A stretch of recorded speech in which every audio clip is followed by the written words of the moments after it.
Assalamualaikum warahmatullahi wabarakatuh. Perkenalkan, nama saya Septian Dwi Arianto. Saya adalah mahasiswa Teknik Sipil Universitas Mercubuana, Jakarta. Di sini saya akan mempresentasikan tugas besar 2 saya pada mata kuliah Aspek Hukum dalam Pembangunan dengan dosen pengampu Ibu Lili Kholida STMT. Di sini ada 3 topik pembahasan. Yang pertama adalah manajemen klaim proyek, yang kedua adalah arbitrase, dan yang ketiga adalah etika dan kompetensi engineer serta profesionalisme. Manajemen klaim proyek. Apa sih itu klaim?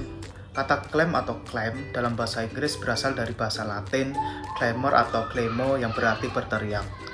Klaim konstruksi menurut Yasin 2006 adalah klaim yang timbul dari atau sehubungan dengan pelaksanaan suatu pekerjaan jasa konstruksi antara pengguna jasa dan penyedia jasa, atau antara penyedia jasa utama dengan penyedia jasa atau pemasok bahan, atau antara pihak luar dengan pengguna atau penyedia jasa yang biasanya mengenai permintaan tambahan, waktu, biaya, dan kompensasi lain. Sebab-sebab terjadinya klaim konstruksi. Yang pertama adalah informasi desain yang tidak tepat, yang kedua adalah informasi desain yang tidak sempurna, yang ketiga adalah investigasi lokasi yang tidak sempurna, yang keempat adalah reaksi klien yang lambat, dan yang kelima adalah komunikasi yang buruk, yang keenam adalah sasaran waktu yang tidak realistis, yang ketujuh adalah administrasi kontrak yang tidak sempurna, dan yang kedelapan adalah kejadian eksternal yang tidak terkendali, dan yang kesembilan adalah informasi tender yang tidak lengkap, dan yang terakhir adalah alokasi resiko yang tidak jelas. Menurut Yasin 2004, penyebab atau asal-usul klaim dibagi menjadi 3 kelompok, yaitu yang pertama adalah sebab umum. Sebab umum terdiri dari komunikasi, yaitu penentuan komunikasi antara dua pihak berpengaruh terjadinya klaim.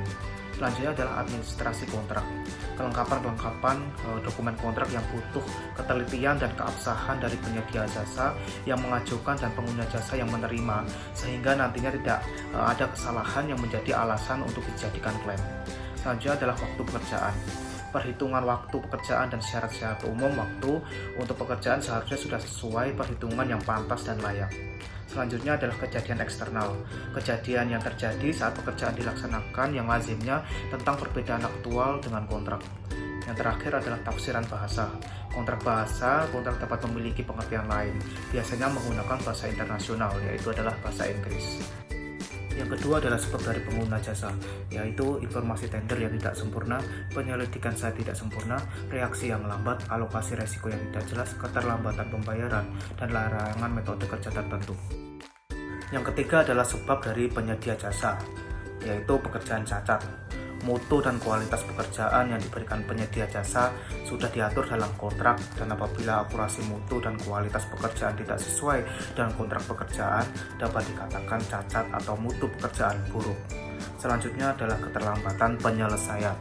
Penyedia jasa menyantumkan atau menyerahkan rencana schedule waktu pelaksanaan pekerjaan kepada pengguna jasa, dan apabila dalam pelaksanaan terjadi keterlambatan waktu kerja, pengguna jasa akan merasa dirugikan karena kemungkinan akan berpengaruh keterlambatan akhir kontrak pekerjaan. Yang ketiga adalah klaim tandingan.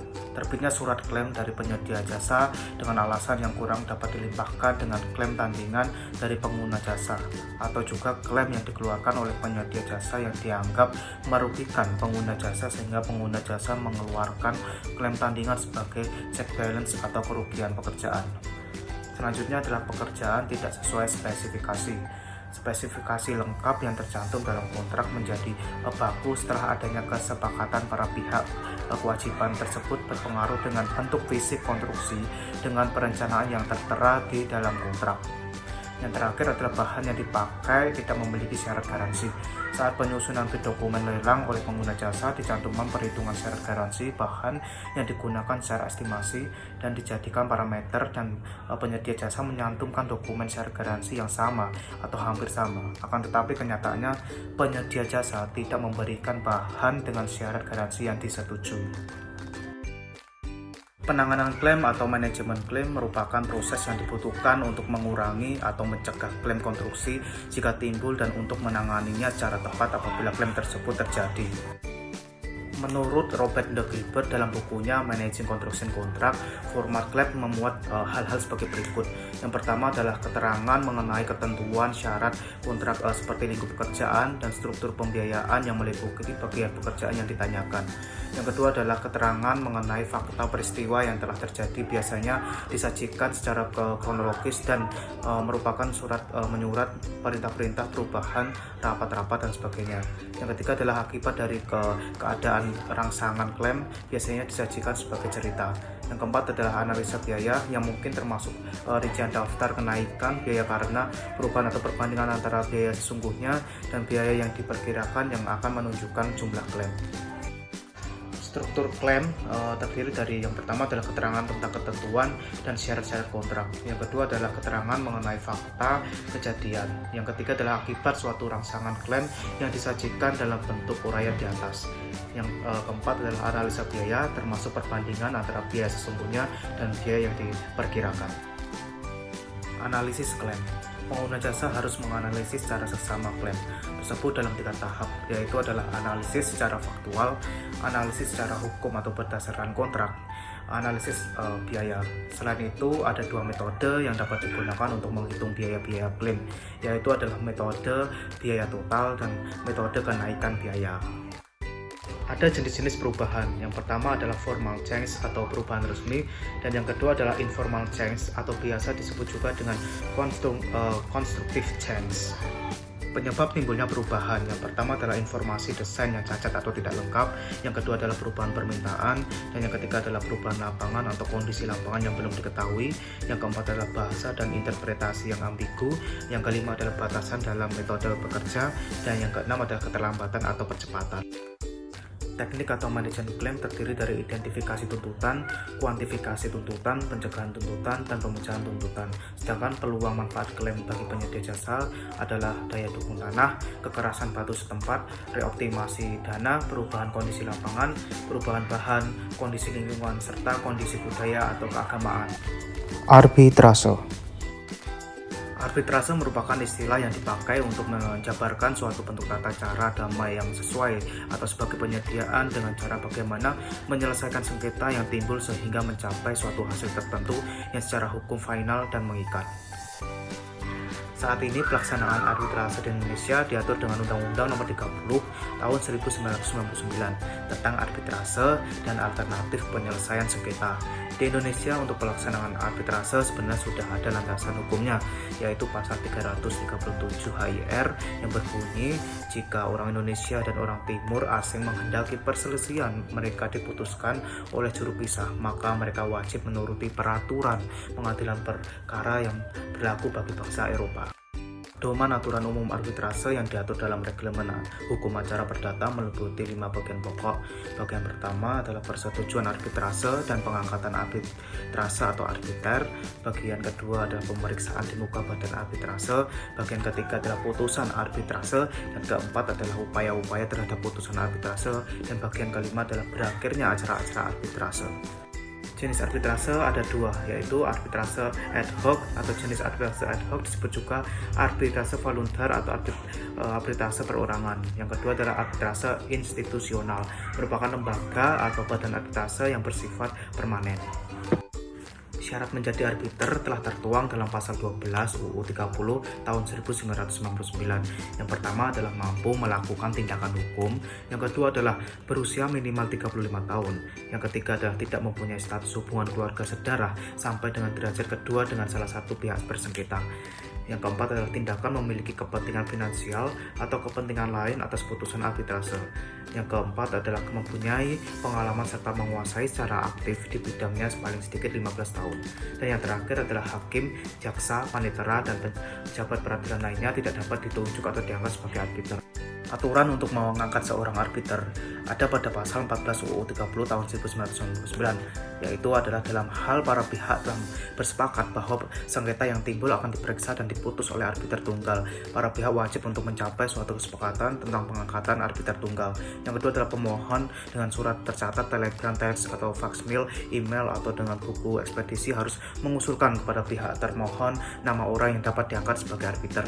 Yang ketiga adalah apabila dalam waktu paling lama 14 hari setelah termohon menerima usul pemohon sebagaimana dimaksud dalam ayat 2, para pihak tidak berhasil menentukan arbiter tunggal atas permohonan dari salah satu pihak, Ketua Pengadilan Negeri dapat mengangkat arbiter tunggal. Yang terakhir adalah Ketua Pengadilan Negeri akan mengangkat arbiter tunggal berdasarkan daftar nama yang disampaikan oleh pihak atau yang diperoleh dari organisasi atau lembaga arbiter sebagaimana yang dimaksud dalam pasal 34 dengan memperhatikan baik rekomendasi maupun keberatan yang diajukan oleh pihak terhadap orang yang bersangkutan. Putusan arbitrase bersifat final dan mempunyai kekuatan hukum tetap dan mengikat para pihak, dan dengan demikian tidak dapat diajukan banding, kasasi, atau peninjauan kembali. Dalam hal para pihak tidak melaksanakan putusan arbitrase secara sukarela, putusan dilaksanakan berdasarkan perintah kasus pengadilan negeri atas permohonan salah satu pihak yang bersengketa. Akte perdamaian tidak dapat diajukan banding dan kasasi dan memiliki kekuatan mengikat dan eksekutorial serta disamakan dengan putusan hakim yang telah diperoleh kekuatan hukum tetap. Etika dan kompetensi engineer serta profesionalisme. Etika pada hakikatnya merupakan pandangan hidup dan pedoman tentang bagaimana seorang berperilaku, dan etika berasal dari kesadaran manusia yang merupakan petunjuk tentang perbuatan mana yang baik dan mana yang buruk. Etika juga merupakan penilaian kualifikasi terhadap perbuatan seorang. Martokusumo 1991. Ada dua macam etika, yang pertama adalah etika deskriptif dan yang kedua adalah etika normatif. Etika secara umum dapat dibagi menjadi dua, yaitu adalah etika umum dan etika khusus. Etika khusus dibagi menjadi dua lagi, yaitu menjadi etika individual dan etika sosial. Nah, untuk etika sosial tersebut terpecah menjadi 6, yaitu yang pertama adalah sikap terhadap sesama, etika keluarga, etika profesi, etika politik, etika lingkungan, dan etika ideologi. Profesi merupakan kelompok lapangan kerja yang khusus melaksanakan kegiatan yang memerlukan keterampilan dan keahlian tinggi guna memenuhi kebutuhan yang rumit dari manusia, kecenderungan sejarah dan lingkungan hidupnya, serta adanya disiplin etika yang dikembangkan dan diterapkan oleh kelompok anggota yang menyandang profesi tersebut. Skill yang harus dimiliki seorang engineer yang pertama adalah problem solving. Bagian terbesar pekerjaan seorang engineer yaitu memecahkan permasalahan menggunakan mesin atau peralatan yang mereka miliki. Yang kedua adalah kreatif. Salah satu pekerjaan engineer melibatkan pengembangan dan perencanaan produk harus sangat-sangat kreatif. Dan selanjutnya adalah komunikasi. Saat mengerjakan proyek dengan klien, seorang engineer harus menjelaskan produk yang cukup rumit kepada klien. Yang keempat adalah teamwork. Engineer melibatkan banyak kerja tim, mereka sering bekerja sama untuk memecahkan suatu masalah. Profesional adalah seorang yang benar-benar yang ahli dalam bidangnya dan mengandalkan keahliannya tersebut sebagai mata pencahariannya. Profesi insinyur teknik sipil yaitu pekerjaan keteknik sipilan yang dalam melaksanakan dituntut keahliannya untuk melayani kebutuhan masyarakat di bidang infrastruktur. Suatu profesi biasanya memiliki asosiasi profesi, kode etik, serta profesi sertifikasi dan lisensi yang khusus untuk bidang profesi tersebut. Prinsip-prinsip etika profesi, yang pertama adalah tanggung jawab, yang kedua adalah keadilan, dan yang ketiga adalah otonomi.